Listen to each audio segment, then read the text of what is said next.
Nobody at the Hargrove Grand had ever looked at Tess Whitmore and thought, "She belongs here." That was fine. Tess had stopped expecting it years ago. She was 26, 5'4", and 260 pounds of a woman who had learned early that the world would always find a way to remind her of that last number. The uniform they'd given her, white button-down, black slacks, stiff little apron, had been ordered in the wrong size, same as always, too tight across the shoulders, pulling at the buttons when she bent to refill a water glass. She'd safety-pinned the waistband that morning in the staff bathroom, her fingers clumsy with cold because the heating vents back there hadn't worked since October, and nobody had filed a maintenance request because nobody back there mattered enough to file one. She'd taken the catering job 3 weeks ago through a temp agency.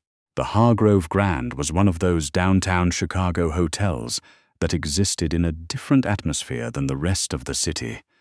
All marble floors and crystal chandeliers, and staff who had been trained to smile in a specific, precise way that communicated "we see you," without ever actually seeing anyone. Tess had learned the smile. She had not learned to love it. Her mother was in a memory care facility in Wicker Park. The monthly bill was $4,200. Tess's previous job, receptionist at a dental office, had paid just enough to cover it with nothing to spare until the dental office had been sold and the new owners had brought in their own staff. That had been 4 months ago. Since then, she'd worked 3 temp jobs, sold her car, and moved into a studio apartment with one window that faced a brick wall. She didn't tell people this. There was no point. People looked at her and saw what they wanted to see, and most of the time what they wanted to see was a woman who wasn't trying hard enough. Tonight was a private dinner. One of the hotel's penthouse suites had been converted for the occasion. Long tables, white linen, floral arrangements that probably cost more than Tess's rent. 42 guests. Tess had counted them from the service entrance, habit from her waitressing days. She and 5 other servers had been briefed by the event coordinator, a thin, tightly wound woman named Audra, who had looked at Tess for a half-second longer than necessary when they'd lined up, and then looked away without saying anything. That half-second contained an entire conversation. Tess had heard it. She let it pass. The guest of honor, Audra had explained in a clipped voice, was a man named Constantine Morrow. No photographs allowed. No personal conversations with guests, no lingering at the tables. Move efficiently, stay invisible, do not engage. Tess had nodded along with everyone else. She didn't know the name Constantine Morrow. But some of the other servers did. She'd seen it in the way 2 of them went rigid when Audra said it. The way the young man to her left exhaled slowly through his nose like he was calibrating something. Later, in the service corridor, he'd leaned over to her and said, barely audible, "Just keep your head down tonight, okay?" She'd wanted to ask why. Instead, she'd carried her first tray out and got to work. The old woman was sitting in the wrong chair. That was the first thing Tess noticed about her. Not her age, not her white hair pinned up in a style that had probably been fashionable 40 years ago. Not the way her thin hands rested in her lap with a strange, patient stillness. It was the chair. She was seated at a small side table near the windows, apart from the main dinner tables, in a chair that was clearly meant for decoration, rather than use. A little gilded thing. Tess had almost moved it herself earlier that evening, when she'd been helping to arrange the room. The old woman was watching the dinner party the way a person watches a movie they've seen before. Mildly interested, slightly removed. Her eyes tracked movement but didn't fix on anything in particular. Tess had worked around people with dementia before. Her mother's facility had given her an education she'd never wanted but couldn't now unlearn. She recognized that particular quality of attention, present and absent at the same time, like a radio receiving a signal from somewhere very far away. The old woman's glass was empty. Tess crossed the room with a water pitcher, moving quietly, and refilled it without drawing attention from the main tables. "Thank you, dear," the old woman said. Of course. Tess didn't move away immediately. She set the picture down slightly lower than usual so she could catch the old woman's eye. Are you comfortable? Would you like something else? The old woman looked at her with sudden, clear focus, the kind of clarity that came in intervals and couldn't be relied upon to stay. I'm looking for my son, she said. He was supposed to be here. I'm sure he'll be here soon, Tess said, and meant it as simple reassurance, not dismissal. He worries, the old woman said. He doesn't like to show it. But I know. She tapped her own sternum lightly with 2 fingers. Mothers know. They do, Tess said. She stayed another moment. Then a signal from Audra across the room. 2 fingers pointed down at the floor, the gesture that meant move along. And Tess straightened and picked up the picture and went back to work. But she kept the old woman in her peripheral vision for the rest of the evening. Old habits. His name, she would learn later, was Constantine Morrow, and he was 41 years old, and he ran the eastern half of Chicago's criminal infrastructure with the quiet, absolute authority of a man who had spent 20 years ensuring that he would never need to raise his voice. He didn't look like what people imagined when they heard the words organized crime. He looked like a man who had made peace with something difficult and come out the other side. He was tall, dark-suited, with close-cut gray at his temples and eyes that moved through a room the way security cameras move, steady, systematic, missing nothing. He smiled at his guests with the particular warmth of someone who had learned warmth as a discipline. Around him, people laughed a little too readily, agreed a little too quickly. The air pressure in his vicinity was subtly different. Tess noticed him the way she noticed most things at these events, categorized and filed. Powerful man, require deference, don't linger. What she noticed more was the woman at his left, the one who'd been introduced to the table as Elena Vasquez, his companion. Elena was perhaps 35, with the particular brand of beauty that came from money spent correctly and consistently over many years.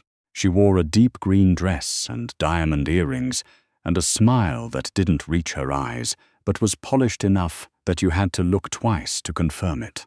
Tess had been refilling glasses at the main table when she heard Elena say, in a low, pleasant voice that was somehow more threatening for its pleasantness, "She shouldn't be sitting there. She's embarrassing him." The she was the old woman by the window, the man Elena was speaking to, someone's business associate, judging by the suit. Lord, softly, said something Tess didn't catch.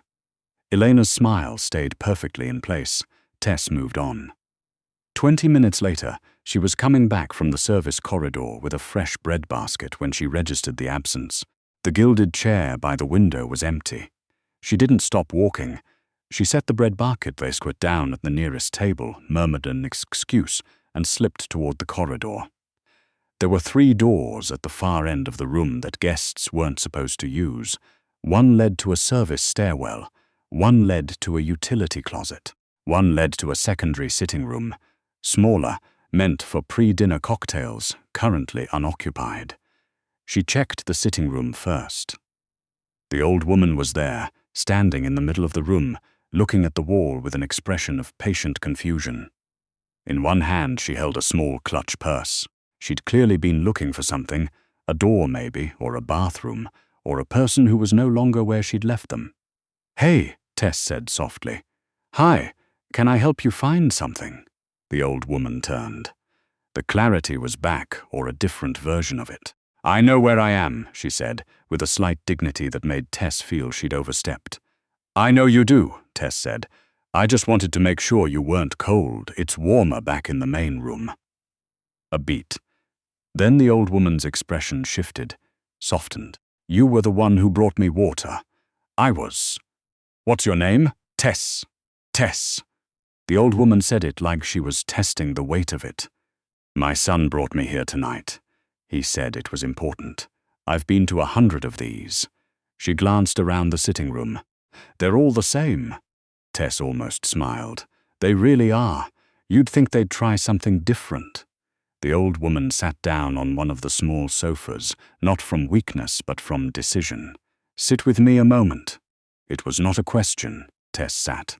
"You're not like the others," the old woman said. Tess had heard this before, usually as preamble to something she didn't want to hear. "I'm just doing my job. That's not what I mean." The old woman looked at her steadily. "You looked at me like a person." The simplicity of it landed somewhere unexpected. Tess didn't answer right away. "My name is Adeline," the old woman said. Adeline Morrow.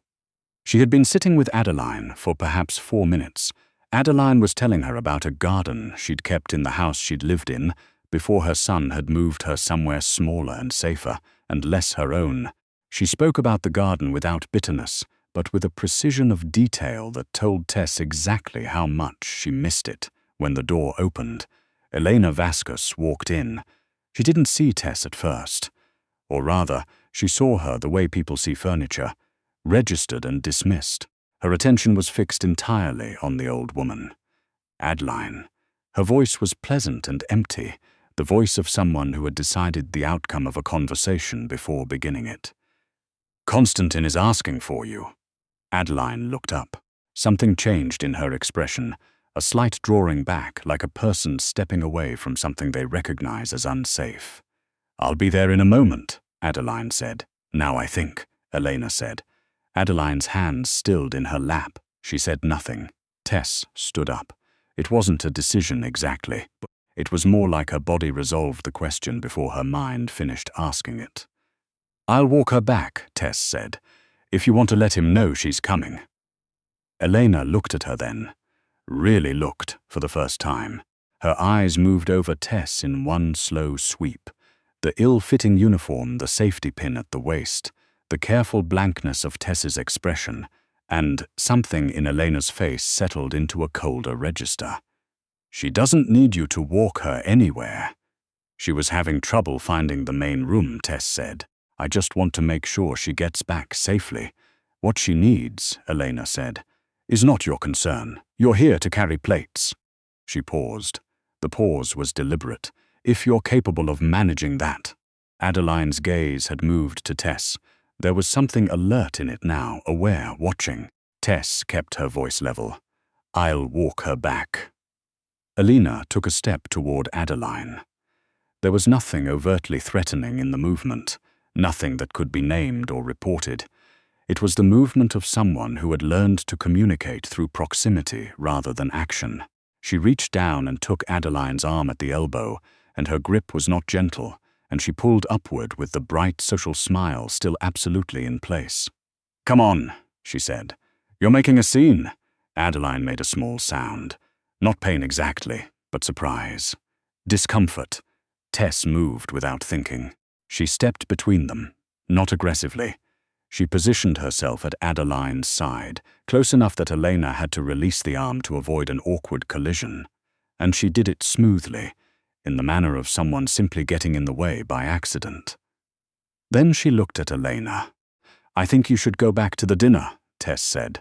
The smile on Elena's face didn't change, but something behind it did. "Do you know?" Elena said, very quietly. "What kind of event this is? Do you have any idea who you're speaking to?" "I know whose mother this is," Tess said. The silence in the room was complete. She thought she'd be fired. She thought that was probably the best outcome available to her, given the alternatives. She walked Adeline back to the main room, Adeline moving with a calm, upright composure that made Tess suspect she had been navigating difficult situations since before Tess's parents were born, and settled her into a proper chair at the main table, one where she could see the room without straining, and went back to work. She waited for Audra's hand on her shoulder. The tap that would mean, "Please come with me." It didn't come. The dinner continued. Tess refilled glasses and cleared plates, and kept her face arranged in the careful professional neutrality she'd spent years developing. She did not look toward the main table. She did not look at Elena, who had returned to her seat at Constantine Morrow's left, and whose expression Tess refused to decode. What she did not see, could not see from where she was working, Was Constantin Morrow watching her? She didn't notice when he stood. She was at the service credenza near the wall, stacking used salad plates, when she became aware that the sound level in the room had shifted slightly. Not quieter exactly, but differently distributed, the way a room sounds when its center of gravity has moved. She turned to look. He was standing 6 feet away. He was taller than she'd registered from a distance. The gray at his temples was more pronounced up close. His eyes were a dark, unremarkable color, and they were fixed on her with a directness that she had no framework for. "You're the server," he said. "Not a question." "Yes," Tess said. He looked at her for a moment. "My mother told me your name." Tess said nothing. "She doesn't usually talk to servers," he said. It was not a criticism. It was something closer to observation, delivered as one delivers a data point that requires processing. "She was looking for you," Tess said. "I just sat with her while she waited." The directness of his gaze didn't waver. "She said you were my job." "No," he said. "You weren't." The way he said it was not harsh, it was precise. "Sitting with her had nothing to do with your job." Tess had no answer for that. "Elena told me there was an incident," he said. "Here it was." Tess straightened slightly. "I apologize if I overstepped. I was concerned about your mother's comfort." "You didn't overstep," he said it flatly, with the tone of someone closing a door. "Elena said you spoke to her. I asked her to go back to the dinner. She said you were rude. I stepped between her and your mother," Tess said. "I don't think I was rude. I think she found it inconvenient." The silence stretched. Around them, the dinner continued, and everyone who was watching them, and a number of people were watching them, had the good sense to appear as though they weren't. Something shifted in Constantin Morrow's expression. It was small and it was quick, and if Tess hadn't been looking directly at him, she would have missed it. Not a smile exactly. Something more internal than that. "What's your name?" he said. "Tess Whitmore. You're with the Temp agency, yes. How long have you been doing this?" 3 weeks at the hotel. Longer if you count other catering jobs. "That's not what you do," he said. It startled her. "I'm sorry." "This isn't what you do," he repeated with the same flat certainty. "What do you do?" She opened her mouth to deflect, old habit, the social reflex to minimize, and then something stopped her. Maybe it was the directness of the question. Maybe it was the fact that she was tired, that it was nearly 10 o'clock and her feet hurt, and she had been invisible all evening, and she was just briefly done with it. "Administrative work," she said. "I was a receptionist. Office management. I'm good at it. Why aren't you doing it?" "My last employer sold the practice. The new owners had their own staff." He received this without comment, just the same focused attention. "And now," he said, "and now I'm refilling water glasses," Tess said. Elena was not at the dinner when Tess came back through with the dessert course. She noted the absence the way she noted everything, registered, filed. She wondered about it the way you wonder about weather. Briefly, without expecting to understand. She was in the service corridor near the end of the night, untying her apron when Audra appeared. "Mr. Morrow has requested your information," Audra said, in the tone of someone delivering news they don't entirely know what to do with. "Through the agency. A direct request." Tess looked at her. "For what?" "He didn't specify." Audra paused. "I gave them your file. That's standard when a client requests." "That's fine," Tess said. "Thank you." She didn't think about it on the train home. She was too tired to think about anything except the 4 blocks from the station to her apartment, and whether the heat had kicked on yet, and whether she'd remembered to leave water for the plant on the windowsill, the single small plant that had survived 3 apartments and a car and 4 months of financial terror, stubbornly alive and requiring almost nothing which Tess had decided she found inspiring. She fed the plant, she went to bed. The call came 3 days later. A woman named Margot, calling from Morrow Group Holdings. She had the brisk, friendly efficiency of someone who had worked for demanding people for a long time and had made her peace with it. She explained that the position was executive assistant to Mr. Morrow, that it was full-time, that it came with benefits and a salary that Tess heard, and then asked her to repeat because she thought she'd misheard. She had not misheard. "There'll be an interview," Margot said. "Of course.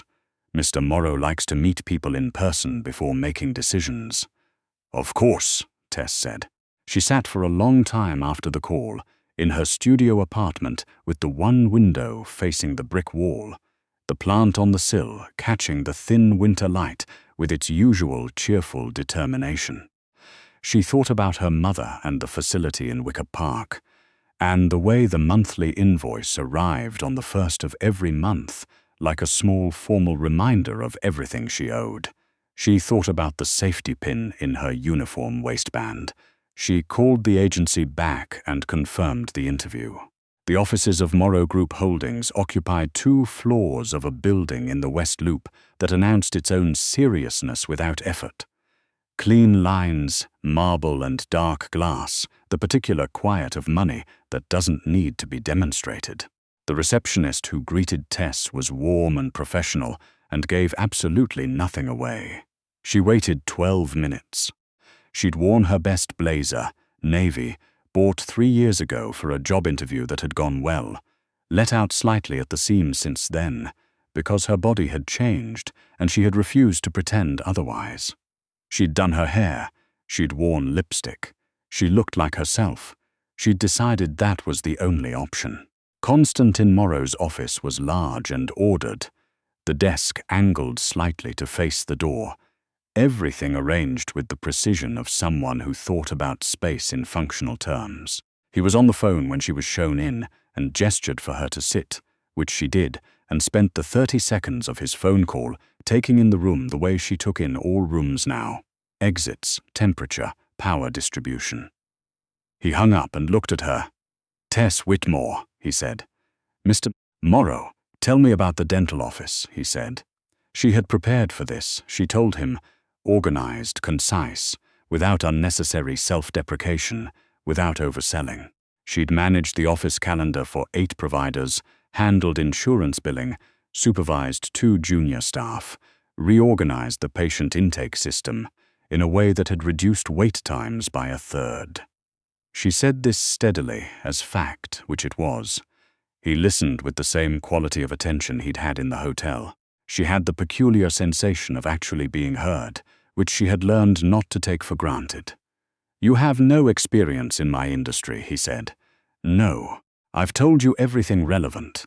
You have no experience with," he paused fractionally, "the specific nature of my work.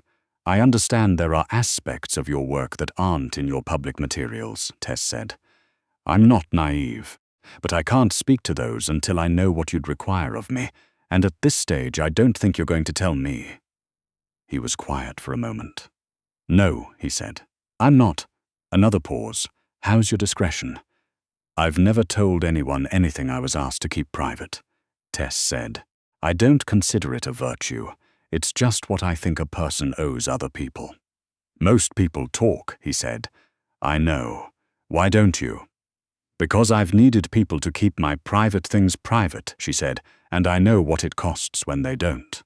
He looked at her. The directness was different now, less evaluating, more considering. She didn't look away. "My mother has asked about you twice since the dinner," he said. He said it without preamble, without framing it as anything other than information. Tess said nothing. "That's unusual," he said. "She doesn't usually ask about people. She's sharp," Tess said. "She has good instincts. She does." He tilted his head slightly. "She said you talked about gardening. She told me about a garden she'd had. I mostly listened. She said you listened well. That's the job," Tess said. "Any job, really." He was quiet again. Outside, the city moved past the floor-to-ceiling windows in its usual indifferent way. "The salary is what Marg quoted you," he said finally. "Benefits start on day 1. The hours are not predictable, and I won't pretend otherwise. There are things I'll need from you that won't be in the job description." He paused. "If that's a problem, say so now." "What kinds of things?" Tess asked. "Judgment," he said. I have people who follow instructions. I need someone who can decide things when I'm not available to decide them. Someone I can trust to understand a situation and act correctly. He met her eyes. I saw you do that. At the hotel. Tess sat with that for a moment. There are people who will try to use access to me to get things, he said. There are people who will try to use you. I need someone who won't be moved by that. Not by pressure, not by money, not by threats. He said the last word without emphasis, which somehow emphasized it more. I need to know you understand what that means. She thought about it, really thought about it, sitting in that ordered office with its view of the West Loop, thinking about her mother and Wicker Park, and the safety pin, and the plant on the windowsill. I understand that your life is dangerous, she said. I understand that proximity to you makes my life more complicated. I understand that what you're describing isn't a normal job. No, he said, it's not. I'm telling you now that I won't do anything illegal, she said. I don't care what it costs me. That's the line. He nodded. Once. That's acceptable, and I won't be treated as if I don't exist, she said. I've done that. I'm done doing it. The silence lasted several seconds. Then no, he said. You won't be. He said it like a commitment, not a reassurance.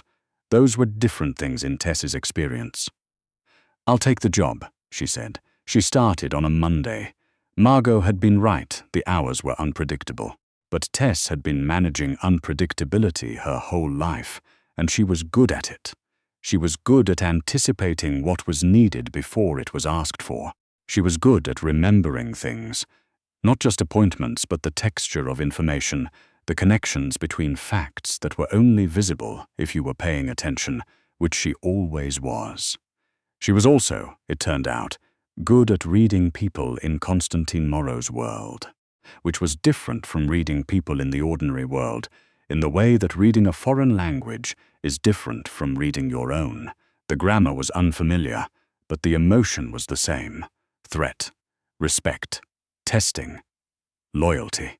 She catalogued it quietly and acted accordingly, and once, in her second week, preempted a meeting that would have gone badly by rearranging the schedule based on a pattern she'd noticed in the way two men behaved toward each other in a hallway.